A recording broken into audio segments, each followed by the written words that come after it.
Next 9 news देख रहे हैं आप और मैं हूं आपके साथ प्रज्ञा सिंह। दर्शकों, मुद्दा आज का में बात करेंगे अरविंद केजरीवाल की कि अरविंद केजरीवाल अब आखिरकार क्या करेंगे।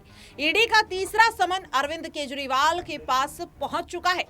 अगर इस बार भी अरविंद केजरीवाल ईडी के दफ्तर नहीं पहुंचते हैं तो ईडी के पास ये पूरा अधिकार है कि वो उनको जबरन गिरफ्तार कर ले और शायद दोषी पाए जाने पर या फिर पूछताछ में सहयोग न करने के आरोप में अरविंद केजरीवाल को जेल में भी डाला जा सकता है। ऐसे में कई अहम सवाल हैं कि अगर अरविंद केजरीवाल जेल चले जाते हैं तो दिल्ली सरकार का क्या होगा, आम आदमी पार्टी का क्या होगा और आखिरकार सरकार कैसे चलेगी। लोकसभा चुनाव से पहले पार्टी के लिए यह सबसे बड़ा झटका होगा अगर पार्टी का मुखिया ही जेल चला जाए। मेरे साथ मेरे सहयोगी शिराज हैं और उनसे इन तमाम मुद्दों को लेकर समझेंगे कि आखिरकार उनकी क्या राय बनती है। तो शिराज, सबसे पहला सवाल यही है, तीसरा समन ईडी भेज चुकी है, क्या लग रहा है क्या 3 जनवरी को ईडी के दफ्तर पेश होंगे अरविंद केजरीवाल या फिर नहीं?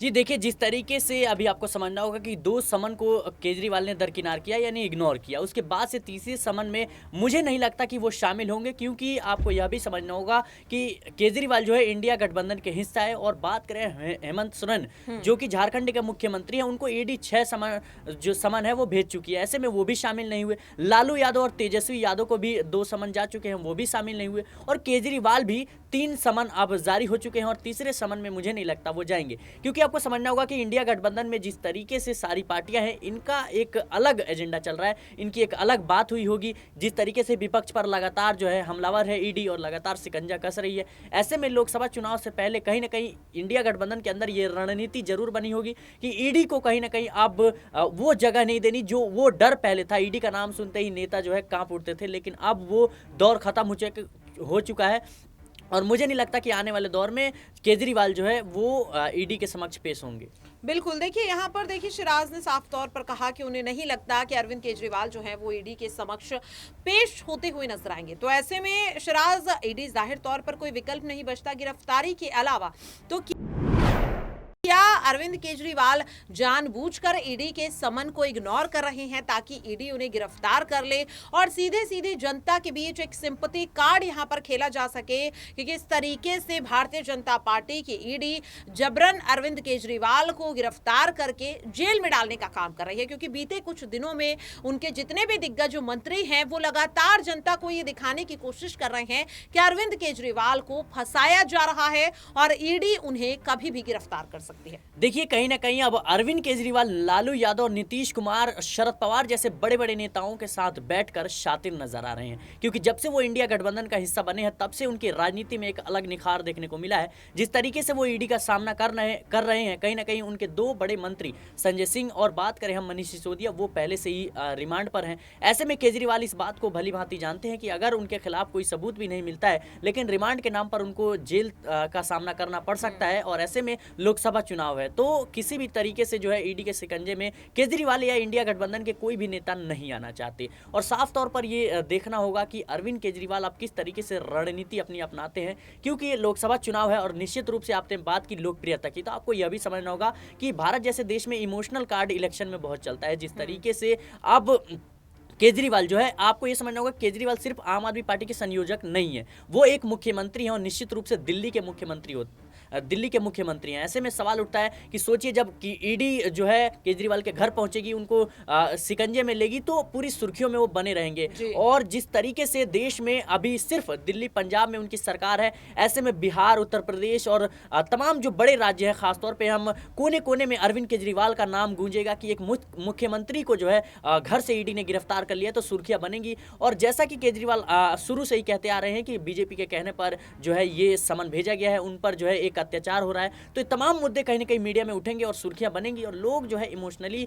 आम आदमी पार्टी से, अरविंद केजरीवाल से कनेक्टेड होते नजर आएंगे। वाकई में देखिए, यहाँ पर अगर बात करें तो जिस तरीके से देखा जा रहा है कि अरविंद केजरीवाल, अब ऐसा लग रहा है उन्हें देखकर कि वो खुद चाहते हैं कि ईडी उन्हें गिरफ्तार कर ले।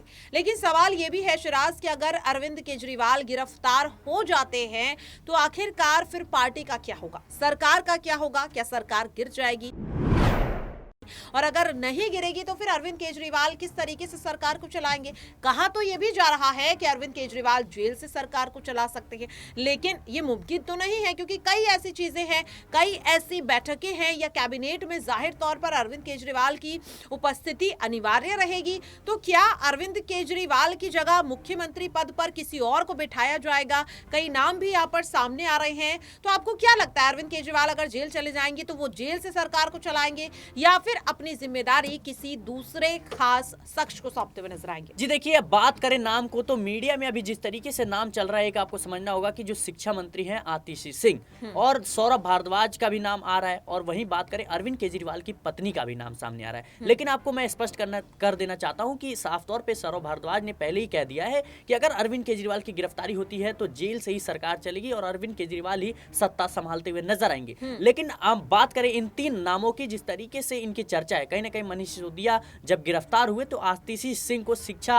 का पदभार मिला, शिक्षा मंत्री का पद मिला उन्हें, तो निश्चित रूप से उसमें कमाल करती हुई नजर आ रही हैं। लेकिन अब अरविंद केजरीवाल की गिरफ्तारी होती है तो मुझे लगता है इन तीन बड़े नाम, आपको फिर से बता दूं, आतिशी सिंह, सौरभ भारद्वाज और अरविंद केजरीवाल की पत्नी, ये कहीं ना कहीं मुख्यमंत्री पदभार संभाल सकती हैं। देखिए, आपने कहा कि शायद अरविंद केजरीवाल की पत्नी सुनीता केजरीवाल इस जिम्मेदारी को संभाल सकती है, लेकिन शिराज, यहाँ पर मैं आपको बता दूं कि इस वक्त अरविंद केजरीवाल जो है विपश्यना के लिए गए हैं 10 दिनों के लिए, और इस दौरान वो मुख्यमंत्री की जितनी भी जिम्मेदारियां हैं वो आतिशी सिंह को सौंप कर गए हैं। यानी कि अरविंद केजरीवाल की अनुपस्थिति में आतिशी उन तमाम जिम्मेदारियों को संभाल रही हैं।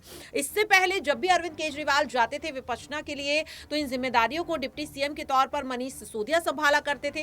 तो इस बार आतिशी पर भरोसा जताना, क्या ये माना जा सकता है कि अरविंद केजरीवाल के जेल जाने के बाद शायद अरविंद केजरीवाल को ये लग रहा है कि उनकी पत्नी उतनी बेहतर ढंग से इन चीजों को ना संभाल पाए और इसीलिए वो आतिशी को अभी से तैयार कर रहे हैं कि अगर वो गिरफ्तार होते तो शायद आतिशी अच्छे तरीके से समझ जाए कि मुख्यमंत्री की जिम्मेदारी को कैसे संभाला जाता है?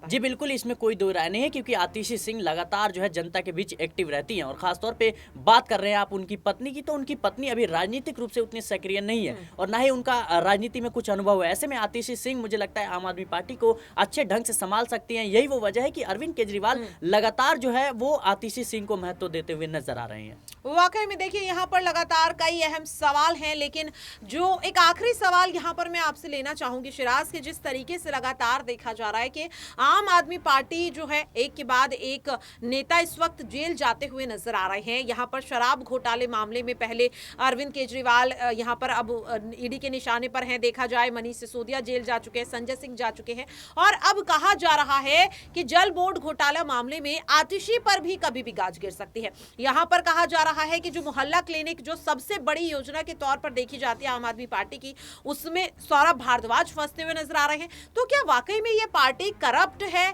या फिर राजनीतिक एंगल इसमें आपको नजर आ रहा है? जी देखिए, जिस तरीके से अभी विपक्ष पर हमले हो रहे हैं, मुझे नहीं लगता कि अभी कुछ भी कहना सही है, क्योंकि आपको ये समझना होगा कि अभी उन पर आरोप लग रहे हैं और राजनीति के दौर में आरोप प्रत्यारोप जो है वो चलते रहते हैं। ऐसे में जब तक जो है जांच एजेंसियों द्वारा, अदालत द्वारा जो है उन्हें आरोपी घोषित ना किया जाए, तो मुझे नहीं लगता कि उन पर किसी भी तरह की टिप्पणी करना सही है। हालांकि जो है पक्ष विपक्ष का वो एक अलग मसला है, राजनीति के दौर में ये सब मसले होते रहते हैं। बात करें बीजेपी की तो लगातार जो है आम आदमी पार्टी पर हमला बोलती रहती है, और साफ तौर पर उनका कहना है कि जो शराब घोटाला मामला है इसमें केजरीवाल या फिर बात करें मनीष सिसोदिया, संजय सिंह, ये महज यही नेता नहीं है जिनके ऊपर उंगली उठाई जा रही है, और आगे भी कई जो आम आदमी पार्टी के नेता है वो भी गिरफ्तार हो सकते हैं। तो आपको यह भी समझना होगा कि अब सौरभ भारद्वाज, आतिशी सिंह जैसे जिस तरीके से आगे बढ़ा रही है आम आदमी पार्टी, तो उन पर भी उंगलियां शुरू हो गई। कल को राघव चड्ढा बढ़ेंगे आगे तो उन पर भी जो उंगलियां उठ रही है। तो ये राजनीति का दौर है, इसमें इन तरह की बातों को उतना महत्व नहीं देना चाहिए। वाकई में देखिए, अब देखना काफी अहम होगा कि 3 जनवरी को किया शराब घोटाला मामले में दिल्ली के मुख्यमंत्री अरविंद केजरीवाल ईडी के दफ्तर में पेश होते हैं या फिर एक बार फिर से वो ईडी के समन को पूरी तरह से नजरअंदाज करते हैं। और अगर ऐसा होता है तो ईडी का अगला कदम क्या रहेगा? अरविंद केजरीवाल जेल जाते हुए नजर आएंगे? क्या लगता है आपको? आप अपनी राय कमेंट बॉक्स में शेयर कर सकते हैं। फिलहाल के लिए मुद्दा आज का में इतना ही। बाकी की अपडेट्स के लिए बने रहे नेक्स्ट 9 न्यूज के साथ।